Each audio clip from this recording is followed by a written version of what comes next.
best division in football last year. You had 3 of the 4 divisional round teams make it from this division, and then you had the Arizona Cardinals.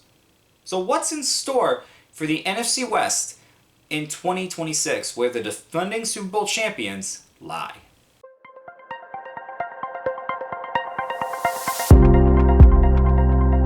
What's going on, guys? Stick Support here, back to another video, and the last division, NFC West. I'm not wasting any more time. We're going to jump right in. I am so excited to talk about this division.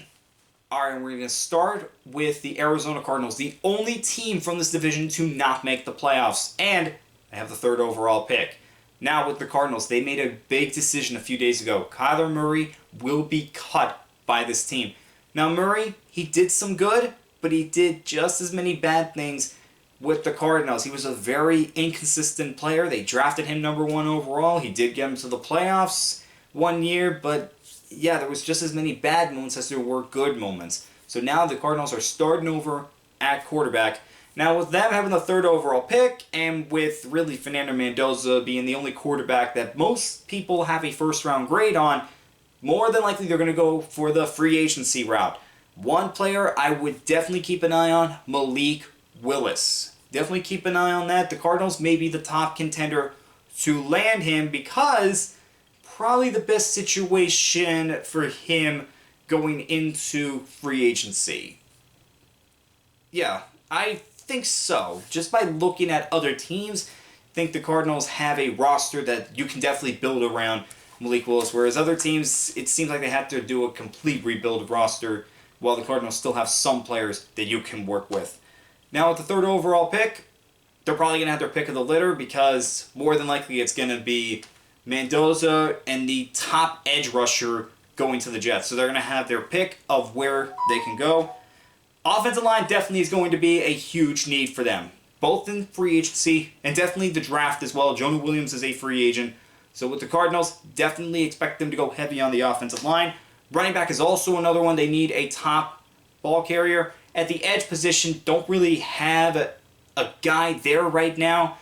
Definitely expect that. And also on the defensive line, definitely look for them to get more players there. For the Cardinals, it's just about getting the right players for this team. They have a new head coach this year, and we're going to see, can they start off on the right foot with a new guy in charge, especially in a division where, like I said, 3 out of the 4 divisional round teams are from this division. And now we're going to go over the first one. You know, I was going to talk about how the Rams' top need was a corner, and then they traded for Trent McDuffie. Yeah, that was a big trade by the Rams, and it was a bold trade too, giving away their 2nd first-round pick. So they gave up 29th overall, but they still have 13th that they got from the Falcons. How's that looking now, Atlanta? How's that looking now? Anyway, so they were able to hold on to their top first-round pick, which is still a top 15 pick, and now you get a guy in Trent McDuffie who has been a really good corner for the Chiefs. Now, can he continue that with the Rams? We shall see.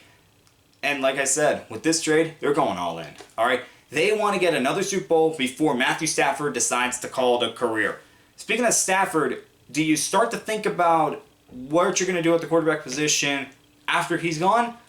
Probably not this year. If you're going all in, they're probably not thinking about that. So don't expect them to be drafting a quarterback early. Expect them to be taking players that are going to help them get to that big game.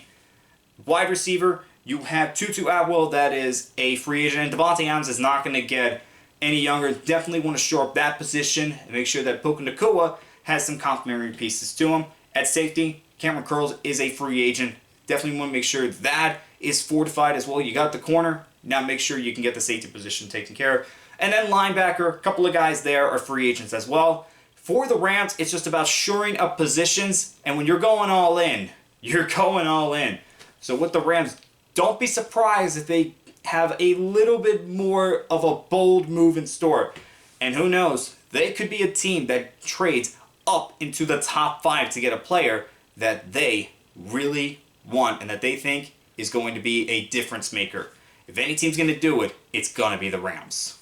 In the last video, I mentioned that the Chargers got hit with a lot of injuries. Well, so did the 49ers, and not only did they get to the playoffs as well, they won a playoff game, and it was against the defending Super Bowl champion Philadelphia Eagles. Now, they lost in the divisional round. However, the fact they made the playoffs and won a playoff game was a huge win for them with all the injuries that they had to deal with last year.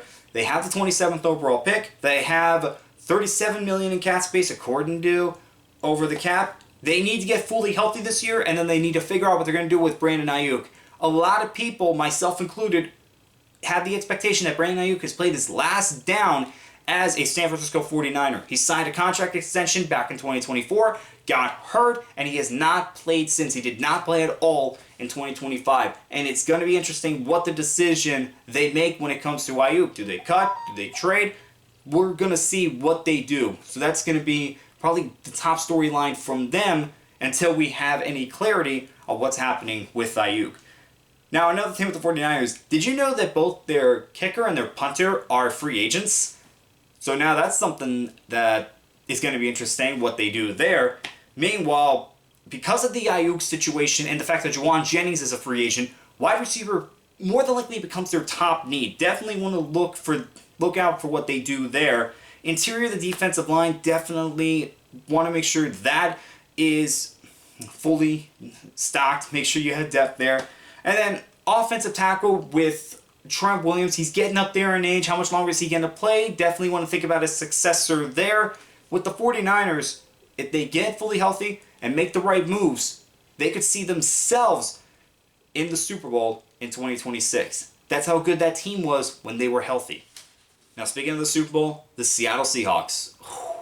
My goodness, what a season by the Seattle Seahawks. They won their second Super Bowl in franchise history, beating the New England Patriots, who beat them in their last Super Bowl. Yeah, I'm not going to get into what happened in that game, but man, talk about a season. Probably their best season in franchise history, and that includes the Super Bowl in 2013. This one just seemed like they were not being stopped by anybody. They were the best team to end the regular season, and they showed that they were the best team throughout the entire season. They got it done, and now they have a huge target on their back and huge expectations. Can they repeat, or are they going to falter? Anything less than a Super Bowl win in 2026 will be seen as a failure. Now, what do they have to do? First things first, Kenneth Walker. You did not franchise him. He's going to be a free agent. If he leaves, who takes over as running back? And that's going to be a little hard to take over that spot because guess what? Walker was the Super Bowl MVP. Oh, what excitement. At corner, multiple guys are free agents. Josh Jobe, Reek Wallen, those guys are free agents. So the corner position, they're going to have to reload there. At the edge position, their top edge rusher is also a free agent. Now, how do you replace him? Interior of the offensive line. Wasn't great in the Super Bowl. Definitely want to shore that up. And then Rashid Shaheed is a free agent. This is a guy they got from a trade from the Saints, and he was a difference maker for them.